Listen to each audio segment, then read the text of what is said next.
Welcome to the Into Novus Knowledge Agronomy Podcast, your go-to resource for agronomic insights, technology solutions, and ongoing education. At Into, we combine agronomic expertise from soil analysis to best practice application methodologies to provide a holistic view for your yield optimization. Our focus is on practical strategies that improve efficiency and drive better results in the field. Join us for interesting discussions, expert advice, and the latest advancements shaping modern agriculture. Whether you're in the field, on the road, or at your facility, we're here to keep you informed and ahead of the curve.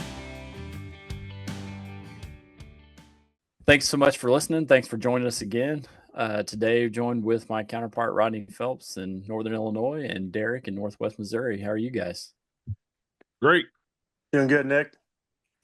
I would assume the update would be relatively short, but we'd be a little bit different spots in terms of especially fall anhydrous, et cetera. So I don't know, Rodney, if you want to give us a little update where you guys are at. Yeah, soybean harvest is done. Corn might be 1%, and that would be corn that got blown over about a month ago, and they're still, but otherwise harvest is done. Fall anhydrous is 95% in the books.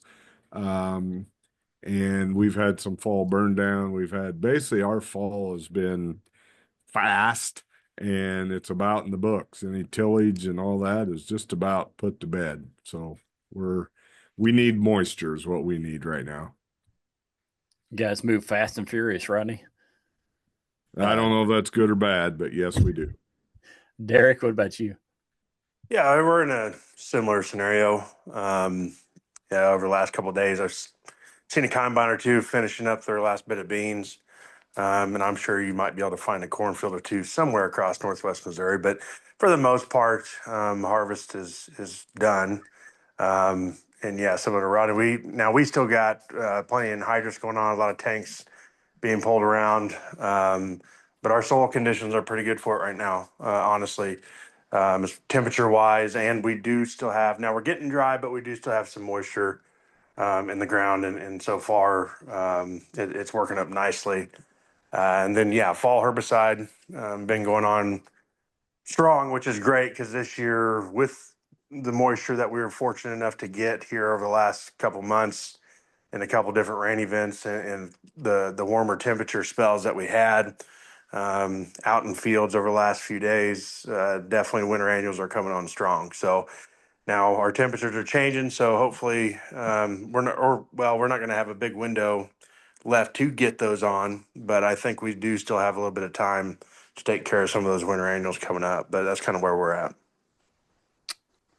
Appreciate that, Derek. For us, this has probably been, I keep thinking these falls that we've had the last 2 or 3 that one of these times we're going to get caught and we're going to have a really wet fall. And last year things did kind of close up there in late October, it seemed like, but man, this year things have stayed wide open. To your guys' point, harvest wise, just outside of a few stragglers left out there, there's not much of anything. Lots of tillage happening, a lot of fall anhydrous has gone on. There's still, to Derek's point, though, there'll be plenty of tanks going up and down the road for a while. Some people don't really get started till now. Some people will go a little bit earlier, and some guys will wait a little bit later. So fall herbicide, as far as that, probably been more acres sprayed than there has been in a long time, but they're still getting sprayed and probably will up until this rain that happens. But just a really good fall. Everyone's getting a lot of stuff done, so we should be set up in good shape for the 2026 crop going in. With that said, guys, I think there'll be a good time to kind of jump into one of the bigger topics I think right now that's happening. And part of that is just because seed sales tend to happen this time of year. Everybody's got a deadline that comes up or pops up the end of November, first part of December, it seems like. So I thought I want to reiterate for seed selection, talk to your seed rep. They are the expert. I don't want to claim that we're the experts by any means, but I thought we could give you a few things to think about, when you're having conversations with your seed rep, since that's happening right now. And guys, I would say one of the questions that I've gotten several times over the last couple of weeks, this year more than most years, is just guys talking about going corn on corn, or even, this is my geography, soybeans on soybeans, maybe to get rotations right, or just to change things up a little bit. And I would just mention one of the biggest things that I think on that is just be sure you switch your hybrids or you switch your varieties. So I'm not a big fan of planting the same corn hybrid in the same field 2 years in a row. I'm not a big fan of planting the same soybean variety in the same field 2 years in a row. So just be sure that you switch that up. With that said, I might kind of dump on one of you guys here as far as going into specifics. I think one other thing that I'm hearing a lot of noise about that we haven't in the past, and that would be on the SCN side of things, the soybean cyst nematode. For years, we've utilized PI 88, 788 soybeans, that resistance for a long, long time. And obviously, we've seen resistance to that. We've known that. We've had resistance for 10, 15 years to that. But it does seem like there's more and more peaking varieties that are coming on the scene, at least in Missouri, and a maturity that we have. Rodney's maybe had them for a lot longer than us, but I don't know if you guys want to differentiate a little bit. What's the difference between PI 88, 788, and peaking, and why is it important to us? Why is the SCN an important pest to us? Yeah, I'll take that. So um, the biggest thing to watch on cyst is it's the silent yield robber that you can't see, and a lot of times you'll don't think you have it and you actually do. The other thing, its symptomology will mask sudden death. And so if you see sudden death, you're thinking, oh, that's what it is, and it could be cyst. To the Peking versus PI 88788, Peking is a great tool. We've tried it for years, and we always had a yield drag when we would bring Peking into the germplasm, and that hurdle has been figured out, and so we're not seeing a yield drag. The caution I'll make on Peking is the way it works and the way it kills is you can have a resistance build up with Peking a lot faster than we ever had with PI 88788. So a big watch out on Peking is do not, even in a rotational, try not to use the same variety with Peking on top of Peking the second time because you could start to have the way it kills, you could have a resistance build up quicker. Some other things on the cyst. There are some cultural practices you can do also. Um, Big thing with cyst too is if there's a lot more no-till up here, but to you guys, you do more tillage. Clean that tillage tool off. If you know you're in a farm that's got a heavy cyst count, um, knock the soil off some of those knives and everything because you can move cysts from one farm to another. They're not mobile themselves. They don't move very far off of row or off of the colonies, but you can physically move them. The other thing to be cognizant of is a cyst trait that's coming to market. You probably won't see any in 26, but probably 27 for sure in 28. And that is be the first biological trait available in a soybean for soybean cyst nematode.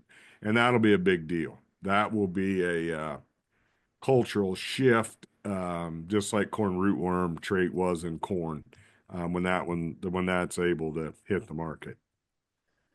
Rodney, I I appreciate that. I think you nailed that with the for us, at least in central Missouri, the peaking has been hard to come by in anything much later than a 3.4, 3.5 for years. So, but now they're finally working some in on the later side. Gives us an opportunity. I did a bunch of surveying years ago when I was with Pioneer, like 10 years ago, and the we were pretty much PI 88, 788 resistant back then already, and the numbers were astronomical as far as this. So peaking will offer us a new source of resistance. But the only thing caution I would say is that they're already seeing some resistance in Missouri to peaking, even though we haven't utilized much of it. So it kind of leads right into what Rodney was talking about as far as the new BASF trait. That'll be a perfect lead in potentially for that, having just a different source there altogether. But yeah, cyst is a huge problem. I mean, it robs yield from almost every field. I tell guys to take a look at those fields that have been in CRP for years, or they've been corn on corn for decades, and the beans yield like crazy there. They just don't seem to see the yield drag that other guys see, and a lot of that has to do with cyst numbers, in my opinion. The other thing on cyst, if you guys say, well, how do I know I have it? I know BASF will pay to have a cyst sample taken. Pull a few cores in, especially gate holes, along tree lines and things like that. Pull those and have them sent in because it blow your mind on the cyst count. And it doesn't take a very high cyst count, like 800 per of soil does damage.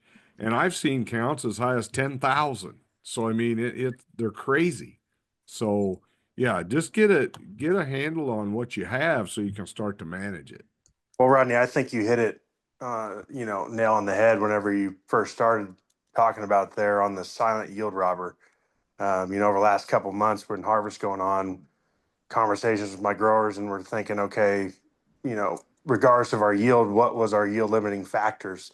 Soybean cyst nematode still isn't talked about that much, but what is it? You can have up to a 30 bushel yield loss and not see any foliar symptoms from them. That's not something we're considering enough, I don't think.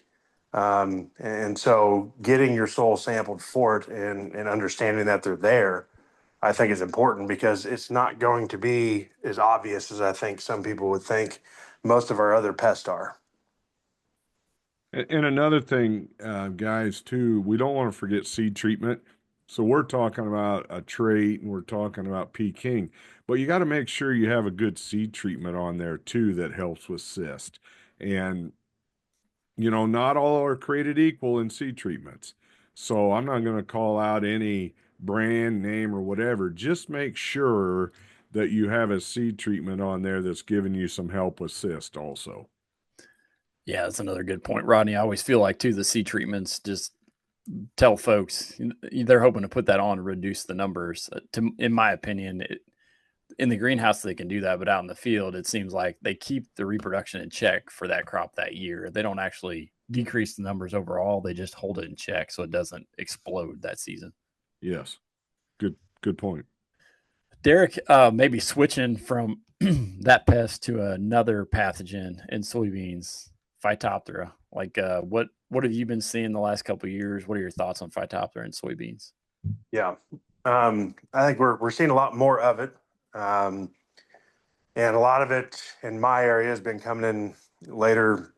It's going to be showing up later season, typically in poor drainage areas, areas where we get some heavy rain, low-lying areas where water drains and water sits for a while, and then we get warm temperatures with it type deal. Plants will start to look wilty. You'll get what we call like the shepherd's hook type deal, and it'll just look like all of a sudden they're just dying type thing. But it is a root rotting pathogen. And seed treatments will play a big role, but those are only going to last so long. And so when Nick mentioned at the beginning, thinking of different seed decisions, there are some varieties that are more susceptible than others. So that might be something if you have poor drainage areas, bottom ground, low lying areas, things like that. That would be something to consider in terms of tolerance to Phytophthora. But then, just like with the SCN and Rodney mentioned seed treatments, that's going to come in very important as well. And so, as far as like our Pythium or Phytophthora goes, you're going to want a seed treatment that has either metalaxyl or mefenoxam in it, type deal. Again, I won't mention specific brands and things like that, but those are two active ingredients um, that specifically are effective against either Pythium or Phytophthora. But just another thing to consider as you're making your seed decisions.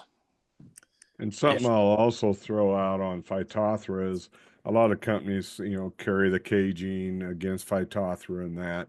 But what I've seen in my history is field tolerance. There's a lot of soybean varieties that will have uh, great field tolerance, and they may not even carry the gene for Phytophthora. But so make sure you challenge your seed rep and people the companies you're representing of about those soybeans and how's the field tolerance and what genes are they carrying? Are they carrying one, two?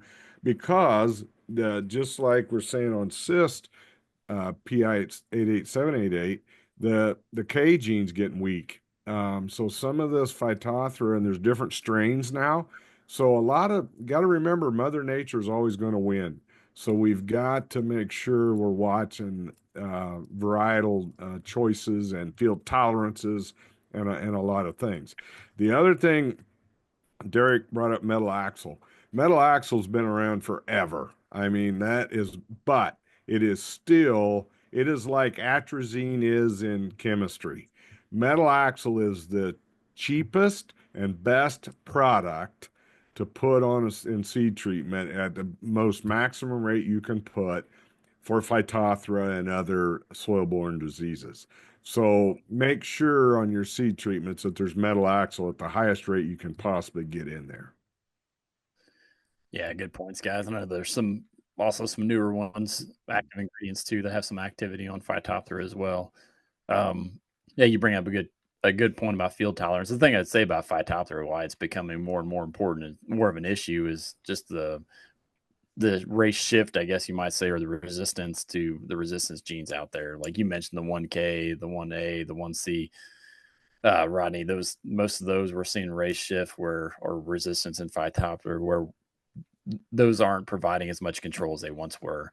And so you really have to watch, to your point, field tolerance. And I think the 3A gene works better. And so, yeah, just to kind of sum up what you guys are talking about, to Derek's point, if you have a poorly drained field that tends to stay wet or you get an infection of Phytophthora, you might want to pay a lot of attention to what kind of variety that you're putting there for sure, and seed treatment.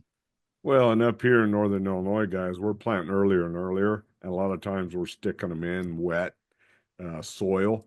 So we're asking them to germinate into some crap.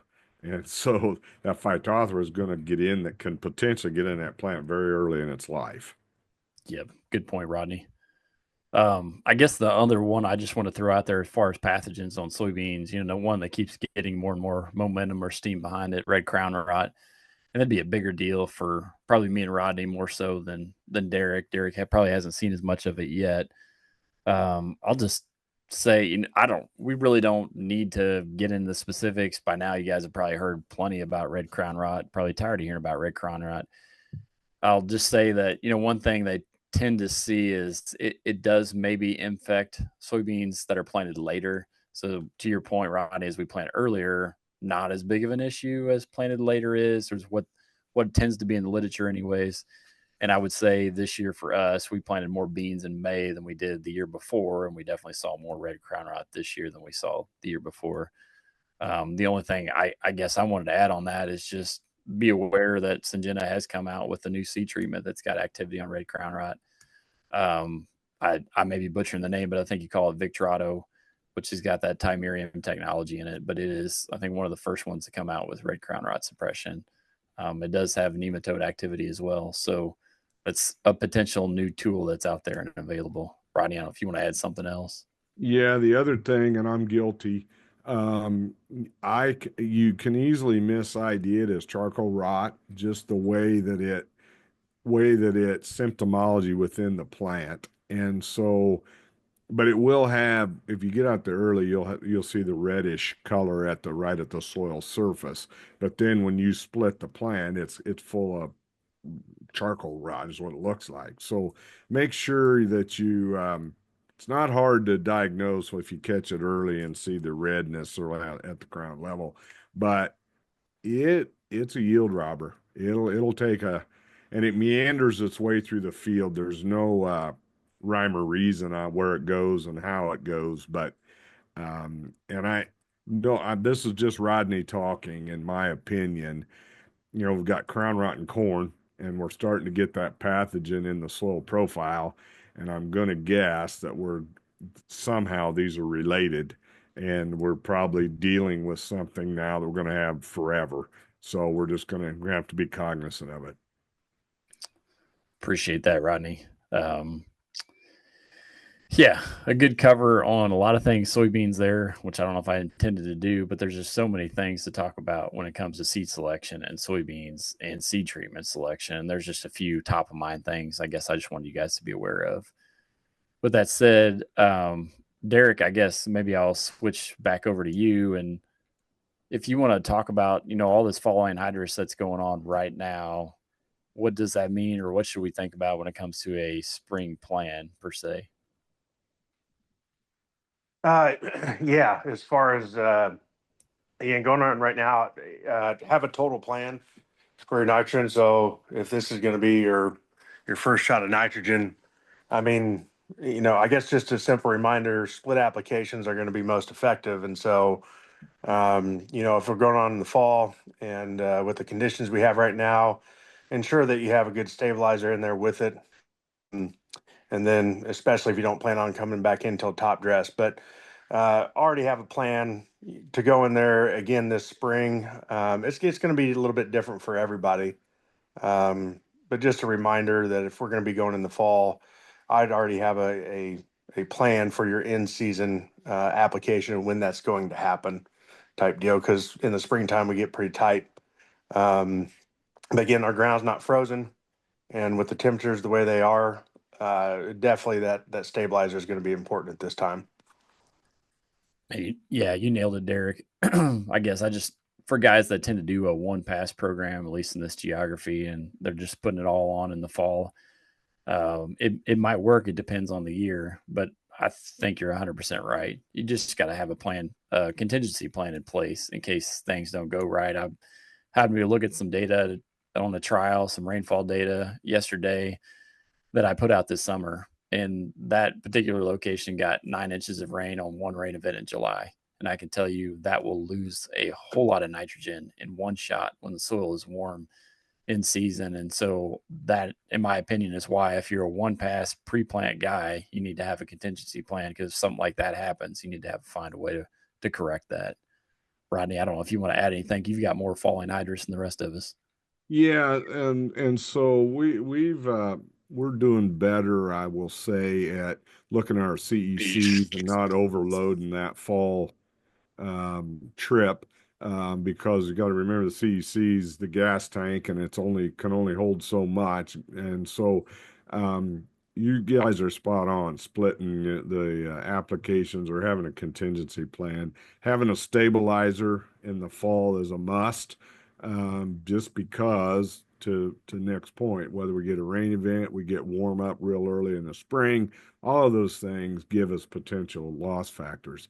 I want to switch back to seed real quick, on corn. We did a lot on beans. There's a lot of conversation about non-GMO versus GMO corn moving forward because of cost. And I just want to throw out there, be careful on when you're doing that and talking about it, because if you're willing to go back to non-GMO, that means you can't spray Roundup on that crop. That means there's a lot of chemistries that you can't use on that corn that you're used to. You also have no bug protection. And so just remember, yes, you might be saving up front to the tune of $100 a bag, let's say, just for talking purposes. But if you do the math on what your chemistry program has to do, probably a lot on this call have never had to scout for corn borer and spray corn borer, corn earworm, corn rootworm. I can go down the list. So you've got to address those pests and everything also. So all of a sudden, your $100 a bag savings may turn into $200. So just be cognizant of, especially the slick tongued salesman that says, I can save you $100 a bag, but he fails to tell you everything you don't get in that $100 less. Yeah, Rodney, to your point on the corn borer, in my career, it seemed like it was maybe every 3 or 4 year issue, but there'd be some guy somewhere that had non-GMO corn that the corn borer obliterated. I remember one guy in particular that planted non-GMO for years, about 10 years, just to save money. He wasn't doing it for the premium. And yeah, he had corn borer one year and it cost him about 120 bushel an acre. And he said, I gave away everything I ever saved and then some. Wasn't worth it. Yeah. And scouting corn borer for corn borer guys is not fun. And it's not scout it once and done. It's every 3 days, the life cycle of this. And corn borer will decimate a crop. So if you don't take care of it, you might as well not plant it. Good points. Derek, one last thing I did want to flip back to you. You'd mentioned before we started the call just some reminders on fall herbicide, some of this last minute fall herbicide going on. I don't know if you want to jump in on that. Yeah, no, like I said in my territory update, winter annuals are they're bad every year, but this year in particular, they seem to be thick as far as the chickweed and the henbit and mare's tail and things have been coming up. We got plenty of moisture in our soils. We had a warm up last week, which helped that growth and things like that. I think our window for applications of fall herbicides is probably we're on the back side of that window, but just some reminders on the fall herbicides. I think this week we're still going to have an opportunity until the rain gets here in a couple days, but and I guess simply a reminder that if the weeds aren't growing, the herbicides aren't going to be active. The weeds have to be actively growing, and once we drop consistently below 55, 50 degrees, weed growth slows down, and therefore our burn down herbicide activity is going to slow down. And so make sure we're using full rates, get aggressive with the adjuvants, the oil loads and things like that. And then as far as residuals go, we're far from the ground freezing, I think. But if you're not burning down weeds and things like that, you can still put on lay-by residual treatments. It's just a matter of we don't want to apply those to frozen ground because they won't get incorporated, things like that. So I just wanted to mention a couple of reminders here as we get on the back side of our fall herbicide application window. Hey, appreciate that, Derek. Good reminders here at the last minute for those herbicide passes. I was just going to say, guys, we're going to more of a monthly type podcast here through the winter months. So hopefully you guys are able to still join us, and we really appreciate and value your time. We thank you for investing in us, and we look forward to seeing you next time.